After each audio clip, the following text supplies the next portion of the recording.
like and subscribe. Now. What's your worst story from the throw him in the pool, he'll learn how to swim parenting style? Not my story, but my mom's. She developed a phobia after she was thrown into a pool to learn how to swim. At the age of 70, she still doesn't know how to. She's terrified of being on the water, even in a safety vest. And then, some fake clairvoyant told her she would die by drowning. So we spent our summers in the mountains as far away from being on water. My younger cousin, 4 at the time, was a climber and always needed help getting down. His dad told his mom to leave him. He'll either learn how to get down himself or stop climbing. Cousin ended up climbing onto the roof, fell off and got impaled on a fence pole. One very expensive trip to the air and he now has a cool scar on his thigh. Hurt my arm playing football during morning break at school. Was sent home by the school nurse. My dad said it was fine. Bandaged it and sent me to school the next day only for them to send me home again within an hour. My mum made my dad take me to hospital and my arm was broken. My wrist had spilt lengthways. It was in casts for 9 months. I was secretly buzzing to be honest because, well, that showed him the knob. I was volunteering at a parent-child zoo day and saw a few parents like this. The zoo had some free roaming peacocks, and it was awful how many parents just didn't tell their too young to know kids that they can be mean. So the little toddler goes, "Wow, pretty bird," and tries to get a closer look, only to get chased and attacked by this thing while the parents watch. Most of them said something like, "You should have known better," like, how if you never teach them, the child can barely walk. You expect them to remember that some animals have a strong territorial sense, and then your baby gets terrorized by this thing that's bigger than them and looks like an alien for all they know, and you don't even give them a hug. See also, that one mom we had to kick out of the zoo because she was encouraging her kids to antagonize the llama in the hopes it would spit on them. Yikes. People, have some empathy for tiny humans who trust you implicitly with their well-being. When I was about 5 or 6, I was very sick with the flu. Fever, vomiting, sweating, congestion. It was awful. There was some mix-up at the pharmacy, and they thought I was my father and gave him adult medication, basically these giant horse pills. Now, normal child medication for things like this are syrups and chewable for obvious reasons. My dad comes home and tells me I have to take these meds. I have a hard time getting them down, almost choking a few times. My dad got frustrated and literally started shoving these huge pills down my sore throat with his angrily shaking fingers. I started crying. My nose was stuffed so I could only breathe through my mouth. I remember my dad's wedding ring banging against my teeth, eyes watering, gasping for air while looking at my mom for help. Eventually I coughed it back up, crying and throat on fire. I remember my mom demanding an apology from my dad, who just said, "Well, he's going to have to learn to take pills like that sometime anyway," and stormed off. Damn, I haven't thought about that story in 20 plus years. My stepmom walked us, me, sister, brother 10-12, deep into the woods and left us there to learn survival skills. We thought we were all out on a hike, then she distracted us and ran away. We wandered into camp hours later. We knew how to get back but searched for hours worried that something had happened to her. She was drinking margaritas and smirking. Hansel, Gretel? My dad and I once witnessed someone who literally did this for a little 3-year-old girl. This little girl was just playing at the edge of the pool, happily minding her own business when her dad ran up behind her, picked her up and tossed her screaming as far as he could into the deep end of the pool while yelling, "Time to swim, honey." At first my dad and I didn't react, cause my dad has done this to me as a game. I learned to swim first, but we started to notice that she was struggling to surface while dad just watched. My dad nervously asked, "Can she swim?" To which the guy just shrugs and says she'll figure it out. I have never seen my dad book it so fast to get hit the water as I did that day. He quickly got the kid out of the water and started screaming at the guy about what kind of idiot he was while the girl was just bawling her eyes out. I swear my dad was ready to deck the guy. This was back in the 1990s, so we didn't have a cell phone to call the police, but we never saw them again after. It was the first time in my life I had seen insane parenting, and to this day freaks me out that some people will still do this. My brother and I are 7 years apart. When he was 16 and I was 9, he taught me how to box by putting a hockey helmet on me and beating the ever-loving shit out of me. I'm reasonably certain I was concussed, and I suffered horrible migraines from that day well into my 20s. 2 days after I graduated high school I came home to an empty house. All my stuff in a U-Haul because my mom and stepdad moved without me. I have been financially independent ever since, but a heads up would have been nice. That's horrible. Those first few months must have been so difficult for you. Did they even leave you any money at all to get you started? I actually used to be a swim teacher in college teaching private lessons in people's backyards because of parents who had thrown their kids into the pool to sink or swim. It was usually moms calling me for help because they heard from a friend of a friend that I was able to teach their kid and get them to like the water again in about a month or less. One kid, he was 7. I had to sit with him on the pool deck the whole first lesson and bring buckets of water to him. His dad had dunked him multiple times and insisted that his son would just figure it out eventually because that's how he learned. Needless to say he was never home when I was there. The mom had me come while dad was at work. 4 weeks later she had me come later in the afternoon so he would come home towards the end of the lesson. His dad saw his son swimming and cried happy tears. He had no idea I had been there 3 days a week for a month. My favorite student was a 70-year-old man who wanted to do a triathlon but never learned to swim because his dad threw him in as a child. It took about 3 months total. A lot of hand holding on the steps and shallow end. But he finally achieved his goal and I got to cheer him on at the finish line. I still remember how each of my students clung to my arms and clawed at my neck in their first lessons. I never dunked or forced anyone out of their comfort zone. My lessons had to be customized for each student to keep it fun and relaxing. The trauma in their eyes was haunting though. It stayed with me and I never force anything on my kids that they aren't ready to do. It's about trust, not force. I wish every swim instructor was like how you were. I always had a fear of water and pools so my parents signed me up for private lessons so I could learn. I think I was like 10 at the time. The first lesson the teacher I was supposed to learn from couldn't be there so she had a colleague fill in. He had been told I was afraid and instead of easing me into it, he started dumping buckets of water on my head when I refused to go deeper than chest deep. I think somehow my lack of movement due to fear annoyed this guy or something. I don't know why else a grown man would aggressively dump water on a kid while she cried. Pretty sure he was laughing at me for being upset too. In the end, after many lessons, I learned to swim a few strokes down a pool but not to tread water. So I might still drown one day I guess. I'm so sorry. That is so tragic. I had each kid bring several water safe toys and we often spent the first lesson just sitting on the steps and playing, talking, or singing. Once they knew me I'd ask their permission to pick them up and hold them while I stood in the shallow end and just swayed and talked. It was like therapy. But I am not a therapist. My number one rule was no parents on the pool deck until the kid was jumping in and swimming on their own.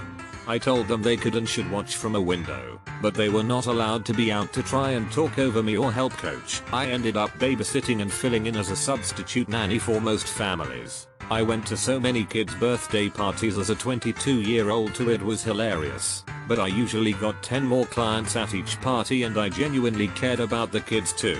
This was in a very posh area of Southern California. I still have a photo album with all the pictures they drew for me and all the little handwritten thank you notes from kids. My kids like looking through it now. I learned from these stories that some parents would rather have a dead kid than a kid who has to learn things. Yeah, my parents love the survival of the fittest thing. I was always a picky eater growing up. One time my mom sat me down with a small bowl of almonds and told me I couldn't get up out of my seat until I finished it. I insisted that I hated them and they were making my mouth itch. She thought I was just being difficult. I just started to swallow the almonds like pills because my mouth was so itchy from chewing on them. A couple years later I saw an allergist and discovered I was allergic to tree nuts. My mom did this to me with a peanut butter sandwich. You can't leave till you eat it. Mayo one bite and I ended up in the hospital. You sure showed her. My mom's whole parenting style was sink or swim, but funny enough, it's when my mom tossed me in the pool. The summer between 1st and 2nd grade my family moved somewhere with a pool. My mom was adamant that I had learned to swim as a baby, so she bought floaties for my younger sister and refused to buy any for me because I already knew how to swim and was too big for floaties. When I refused to get into any part of the pool I couldn't walk in, my mom called me from outside the pool and promptly grabbed me and tossed me into the 6-foot end. And surprise, I didn't know how to swim. I remember splashing twice, hearing my mom yell at me to stop panicking. Then I went under and tried swimming to the surface like I'd seen in movies and eventually got my head a bit above water, coughed out a bunch of water and started screaming for help before I went under again. My mom told me to stop making a scene and swim towards the edge. I made it to the edge and couldn't pull myself out of the pool, so my mom yelled at me to swim to the shallow end. When I tried to grab onto the edge to just pull myself to the shallow ends, my mom kept taking my fingers off the edge and yelling for me to stop playing and just swim. When I finally got to the shallow part, my mom and family just went, "See, you still remember how to swim. You never forget. The biggest cause of drowning is not actually a lack of knowledge, but panic. So even if you had known, putting you in a terrifying and stressful situation significantly increases the chances of drowning. When people get scared, they behave instinctively, and if you aren't very experienced at swimming, it turns out your natural instincts are pretty terrible for swimming." They threw me in the pool. I drowned. I needed CPR. They let me use my floaties after that. When I was 10, my parents had my siblings, twins baby girls. Within 2 weeks I was babysitting them 12 plus hours a day, at least 5 days a week. Not only that, since I was already babysitting, my aunt dropped of her 1 and 2 year old too. So I, who had no prior experience babysitting or caring for kids, was now babysitting 4 kids under 3. What a literal show that was. I don't know if this counts, but stop crying or it'll give you a reason to cry, something my dad used to say to me. It would send me into a panic. I was upset and didn't know how to stop crying, and then hearing that would make it worse because now I'm crying cause my dad was mad at me, and if I didn't stop crying he was gonna make me cry even more. They didn't want to teach me to tie my shoes because my mum said I had to learn that myself. So should you. My in-laws were like this with their kids. So when my husband and I started dating, I got to teach him how to eat without grasping his silverware like a toddler, showed him an easier way to tie his shoes, taught him better hygiene etc. He was able to do everything on his own, but it was very clear that he had to figure it out on his own, and no one ever bothered to teach or help him at any point. It's amazing how parents forget to or don't realize kids have to be taught certain things. My grandparents taught me a lot and tried to make up for my parents. My dad never tried to teach me anything after walking and speaking, and when she and dad split up, mom was too busy. Most of what I learned as far as life skills go I figured out on my own. Being the oldest child, I was always left in charge of my younger siblings and taught myself how to change diapers and make age-appropriate lunches. By the time I was an adult, I had a firm grasp of the basics for a lot of things, but really couldn't cook anything that didn't come from a box until a combination of my husband and the internet taught me. I have no kids now and my parents act like it's crazy because as a kid I was such a good little mom. At least the rest of the family seems to understand that being a mom as a kid made me not want to be one as an adult. Similar thing happened to me. Parents always got me shoes without laces, so I never got a chance to learn. One day I get shoes with laces and I go to school and they get undone. I ask a teacher for help and she says, "You're in first grade so you should know how to tie your shoes," and refuses to help. My parents used to always peel my banana, so in the first grade I also went to the teacher for help with my banana and she looked at me like I was an alien. Needless to say, I have never asked anybody to peel my banana. My dad actually did throw me in a pool to see if I could swim. Not my dad, but my mom's friend thought I was faking a fear of water and inability to swim. When I was 3/4 I was learning to doggy paddle pretty well and would paddle off the stairs of my grandma's apartment complex pool, do a little loop and come back. Well, I miscalculated, missed the stairs once and went under for several seconds. My older sister, 10 at the time, was able to pull me out. Grandma had hip surgery so was unlikely to get a rescue from her. After that I was pretty much done with swimming. Like I'd get in the water only if I could touch the bottom. Fast forward a year or so and this woman says, "Oh, I can teach him to swim," which really meant yelling at me to just swim and quit being a baby. Eventually, to prove I was lying, she threw me in the deep end of her pool. I sank. Guess who pulled me out? My sister. The effing woman would have watched me drown to prove a point. I don't think my mom continued to keep her as a friend when she found out. I never saw her again. I'm a relatively strong swimmer nowadays, have my advanced open water dive cert, and I'm pretty self-sufficient at not drowning. That's exactly what happened to me. At age 4 my father decided that my sister and I should learn to tie our shoes. He made us stand there for hours trying to do it, crying. We just weren't quite old enough. That's rough. Did he even show you how to do it? Because a shoelace knot is a pretty complicated thing to someone who's never tied one before, let alone a 4-year-old. Not something most people could just figure out on their own. Every time I asked my parents to explain something as a kid I was told either you're smart, you'll figure it out, or you just don't want to do it. Any attempt at maturity was met with either flat out laughter or being told that I was too young to worry about that. Cue me turning 18, and suddenly I'm expected to be an adult, get a job, pay taxes, and all that jazz. I asked where in the hell do I start, and they got pissy because I apparently hadn't figured anything out. Wonder why? My parents gave me the same "you'll figure it out" when my mom kicked me out at 18. I begged to come back to her house even if I had to pay rent because I was days away from being in a sleeping bag under a bridge. Was told "you'll figure it out, you're resourceful." When I was around 11 or 12, two kids from the neighborhood got into a street fight. Kid number 1 clearly got the best of kid number 2, and kid number 2 was crying and went home. Should have been end of story. Kid number 2's parents met him at his front door and sent him back out there to continue to fight. I'm not sure if it was about honor or what, but it was painful to watch. What in the actual F? If you can cry you can fight. Get back out there parents probably. Don't worry, they just had a bet for him to win. My mom forced me to drink milk and she thought I just hate healthy stuff and only prefer junk food. The thing is, I always loved veggies but I also like junk food. Basically I love food except for milk. I just couldn't consume milk. It'd make me vomit and in the end I'd have sudden acid reflux not being able to handle it. She thought I was acting to escape but I just hated it. Turns out I'm lactose intolerant and my mom still thinks I'm making that up just because she can't let go of her ego.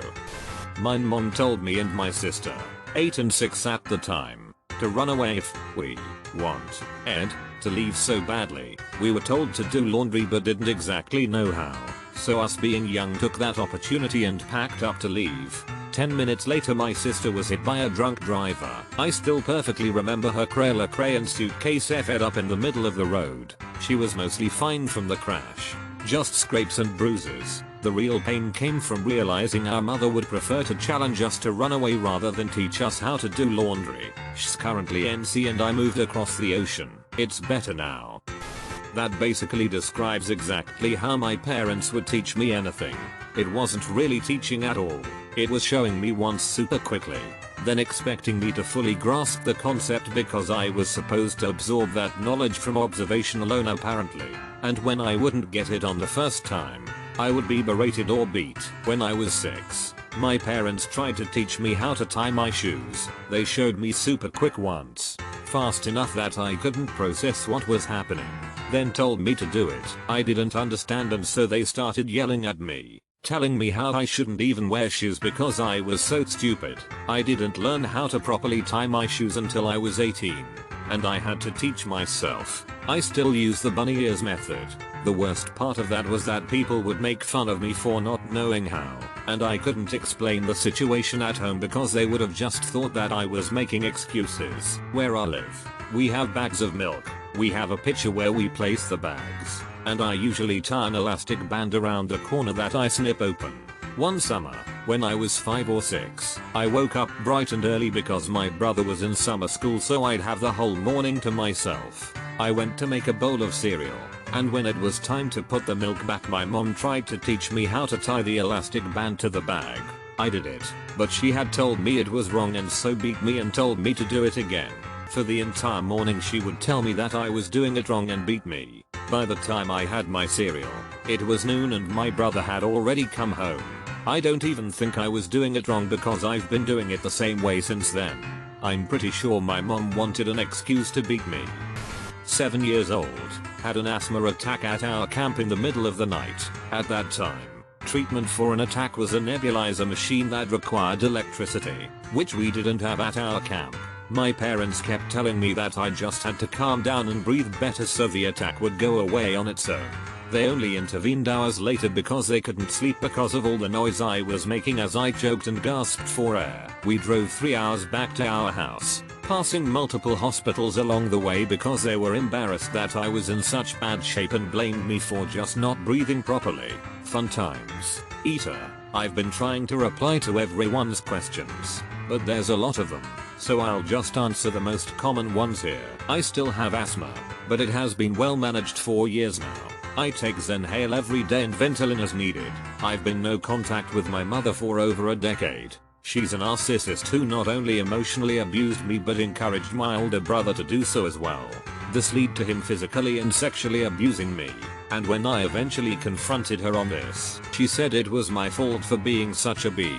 I cut her out of my life and that's made a world of difference for my mental health. Obviously no contact with brother either. I am still in contact with my father. They divorced in my early 20s. We aren't close, but I still find enough value in the relationship to keep talking to him. He isn't actively cruel like my mother was, just lost in his own world, I guess you could say. I feel sorry for him that he hasn't managed to overcome his own demons the way that I have. Overall, I am happy and healthy now. I have a lovely husband, and we've created a good life for ourselves. I do have CPTSD from the years of abuse I lived through, but therapy and proper medication have helped tremendously. Thank you to everyone for your kind words. They mean a lot. Just breathe Betel Mayo. Welsh. Thanks mom. Why didn't I think of that? At that point, it's just child neglect and abuse. That's the theme of my entire childhood unfortunately.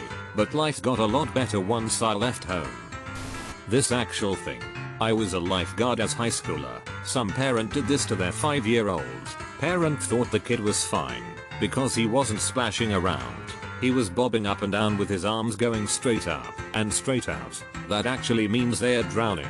Had to jump in and grab the kid, who had swallowed significant amounts of water, and call an ambulance to check the kid out. Parent didn't want us to call the ambulance, but we told him it was the ambulance, or the police, because what he did could be considered child endangerment. Dad was losing his screaming at me. A 17-year-old girl, owner of the pool, saw this, and he, former Navy dude, got up in the guy's face. Parent was banned from the pool for life. To this day, I'm convinced the guy was completely hammered. It's amazing how stupid people are. At a party, some kid pushed my little brother, around 5 I think, into a pool when he couldn't swim. He was walking around it to grab a ball he was throwing. Kid did it because adults were doing it. By the way, adults saw my brother get pushed in and start bobbing up and down. I distinctly heard someone say in a super chill voice, "Oh, he can't swim." I have never in my life moved so fast. Jumped out of my chair, jumped into the pool in my clothes, and grabbed him. I was furious. My older sister taught me how to ride a bicycle by putting me on the seat of a full-size bike at the top of our downward sloping driveway and giving me a good push, sending me flying down the driveway and jettisoning me into the street. I got the hang of it pretty quickly. Just walk it off. My dad. When I developed a big nasty cyst on my toe when my mom was away on a stressful trip, she was not pleased to come back and have to immediately drive me to the hospital. It got to the point where I took one step on it and almost passed out. He apologized afterward. Got a sandwich from a really good sandwich place and I forgave him. Now I laugh about it.